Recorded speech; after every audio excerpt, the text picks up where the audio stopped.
হাই friends, মই আয়ুষ ৰং চেনেলত সম্প্ৰচাৰিত হৈ থকা প্ৰতিটো ধাৰাবাহিকখনৰ আজিৰ খণ্ডটো চাবলৈ বহুত বেছি ভাল লাগিব। কিয়নো যোৱাটো খণ্ডত বিভূতি ফুকনে ডিভোৰ্চ পেপাৰত চাইন কৰি কাগজখন মনীষাক দিছিল আৰু যিমান মন যায় ফূৰ্তি কৰা। এটা কথা মনত ৰাখিবা, জোনালী আৰু মোৰ মাজত বিবাহ বিচ্ছেদ হ'লেও এটা কথা সদায় সত্য হৈ ৰ'ব। এই বিভূতি ফুকনৰ জীৱনত এজনী পত্নী আছিল, সেয়া হ'ল জোনালী। তোমাক মই না পত্নীৰ মৰ্যাদা দিছিলোঁ, না মই তোমাক পত্নী বুলি ভাবিছিলোঁ বুলি কোৱা দেখিবলৈ পাইছিল। আজিৰ খণ্ডটোত বিভূতি ফুকন জোনালীৰ ওচৰলৈ যাব আৰু তুমি মোক বেয়া নাপাবা।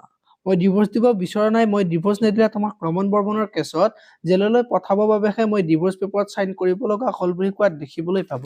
এইফালে আকৌ বেদৰ আগত দেউতাকে বিন্দুই যে বিয়াৰ বাবে মত দিলে সেই কথাটো বেদক ক'ব আৰু তইহে মোৰ কথা চিন্তা নকৰা। তাই কিন্তু মোৰ কথা ৰাখিলে বুলি বেদক ক'ব আৰু তেতিয়া বেদই তোৰ বাবেহে তাই মত দিলে, তাই যদি দুখ পায় তেতিয়া কিন্তু তাৰ বাবে তই দায়ী হবি বুলি কোৱা দেখিবলৈ পাব।